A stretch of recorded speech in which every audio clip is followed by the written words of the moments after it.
Chapter 10. Early the next morning, Leah told Kathy's family she was leaving for home. She had the perfect excuse. Bad weather had been forecast, and she thought it best to be at home before New Year's Eve. She thanked them for allowing her to stay and gave them the small gifts she'd brought for them. She hugged Kathy goodbye, then drove straight to Jonah's, where Ethan was waiting for her. "Is that all you're going to take?" Leah asked incredulously. All Ethan held was a small duffel bag, a battered suitcase, and the sack he carried from home the night before. "It's all I own," Ethan told her. "Too many possessions make a person prideful, and material things are not what is important in life." "Wait till you meet my mother," Leah said, half under her breath. Leah's mother was a collector of beautiful things, clothes, furniture, jewelry. Ethan tossed his belongings into the car and got in. He looked tired. Leah felt sorry for him. Ethan was leaving behind all he had ever known. It was a huge step, but she was excited, too. Ethan was coming home with her. They could be together whenever they wanted. Ethan did not sleep during the trip, but stared broodingly out the window as the miles slipped away. Icy cold rain fell in globs, smacking the windshield with squishy sounds, slowing them down and making the trip twice as long as usual. By the time Leah turned into the long driveway leading to her house, it was dark, and the sleet had turned into heavy, wet snow. She pulled into the garage and exhaled with relief. "Let me turn on the security alarm." She quickly punched in the code and led Ethan inside the house. "Wow, it's cold in here." Ethan followed her attentively. She flipped the light switch, but nothing happened. "Oh no, the electricity's out." "Really?" Ethan said. "How will we manage?" The silliness of the problem made Leah giggle. "The Amish didn't use electricity." "Oh, I get your point. But with no electricity, there's no heat." Without power, Leah felt marooned. Outside, the winds had picked up. Driving snow pelted the house. "The blizzard could last a while," she said. "Would that be so terrible?" "I guess not.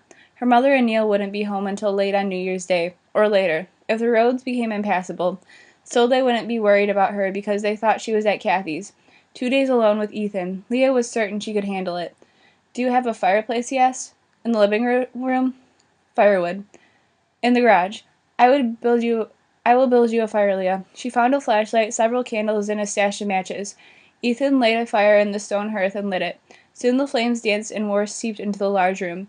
Leah collected blankets, afghans, and pillows and made a nest in front of the crackling fire. "Now if we just had some food, it would be perfect," she told him. In the kitchen they rummaged through the refrigerator and pantry and came up with hot dogs, chips, sodas, and a can of baked beans. Ethan fashioned cooking sticks from wire coat hangers, and soon the aroma of cooking hot dogs filled the air. He warmed the beans deftly in a pot over the open flames. "Whoever thought we'd have a picnic in December?" Leah asked as they ate. "Whoever thought it'd be so far from home in December?" "Are you all right about this, Ethan? I mean, do you wish you hadn't come with me?" "No, I wanted to come. You would have starved without me," he teased. "Probably." She glanced around the room. The flickering flames sent shadows dancing against the walls. The wind howled outside. "Tomorrow's New Year's Eve, but I don't think we're going to party it in. I will not miss the party. I am with you. That is all that matters to me." Leah felt a tingle up her spine. "I guess we'll have to sleep here in front of the fireplace," she said, fluffing a pillow and stretching out.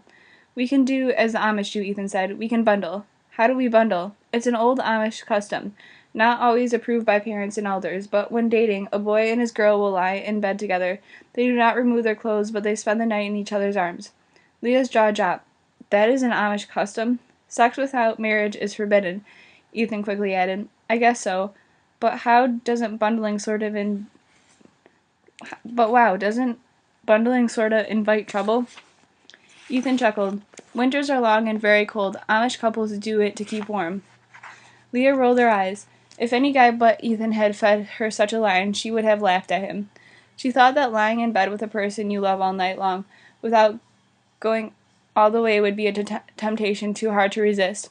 What happens if a couple gets carried away? What if they mess around and get in trouble?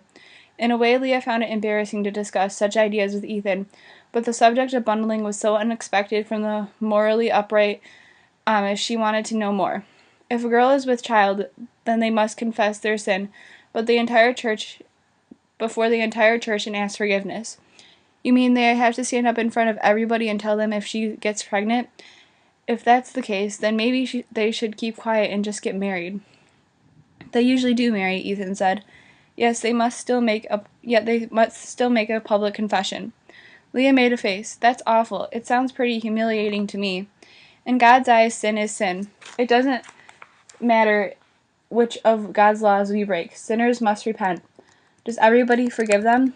It is required to forgive. Leah had seen how difficult it had been for Ethan's father to forgive his son Eli for leaving. Really? She asked. A slow smile spread across Ethan's face. Maybe not as quickly as it should be done, he admitted, but that is what is supposed to happen. Leah hugged her knees and stared into the fire. Will your father forgive you for leaving? Perhaps he already has. I'll be honest, Leah said, still gazing at the flames. I felt sorry for your parents last night, and I expected your father to put up more of a fight to make you stay. Why didn't he? Ethan got up, threw 2 more logs on the fire, then returned to sit beside Leah. He has known for a long time that I have been unhappy. We have had many talks about it, and I think that losing Rebecca wounded his heart deeply. He has said that perhaps her death was God's punishment for him.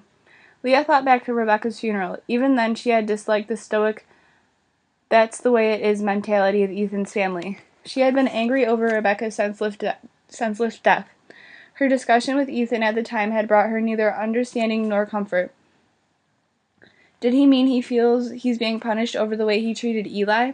Yes, his heart was proud at the time. He showed Eli no mercy. Slowly a light of understanding flickered on inside Leah's mind. That's really why you came, isn't it? You don't just want to see Eli again because you miss him. You want to make things right between Eli and your father. I want to see my brother. I want to talk to him face to face. If I can persuade him to return home, even for a visit, then perhaps he and Pa can start anew. Disappointment hit Leah hard. She had hoped that Ethan had come mostly because of what he had felt for her. Sure, she said. I get it now. Ethan rose on his knees, took her hands in his, and forced her to look into his eyes. I have many questions, Leah, inside my heart, not only about Eli, but also about you and me. Had he read her mind? She returned his gaze. The light from the fire burnished his cheek, turning his skin a warm copper color. The reflections of the flames flickered in his eyes. She could drown in those eyes. I don't have any answers for you, Ethan. We will find the answers together. He traced a finger down the length of her face, sending shivers up her spine. She wanted to lie in his arms, but she was afraid. I will not dishonor you, Leah, Ethan said. He had made the same promise to her in the summer at the camp-out. But now the winter winds howled, and the night was dark and long. They were alone. That's the problem, Leah confessed. I don't much care about my honor right about this minute. He sat down behind her and wrapped his arms around her, nestling her back against his chest. She fit perfectly within the curve of his body.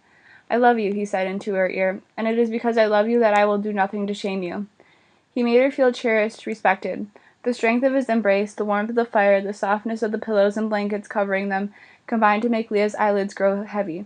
She listened to the wail of the wind and the rhythm of Ethan's breathing. I guess we're bundling, she murmured. A nice custom, Ethan. I like it very much. In the safety of Ethan's arms, Leah drifted to sleep.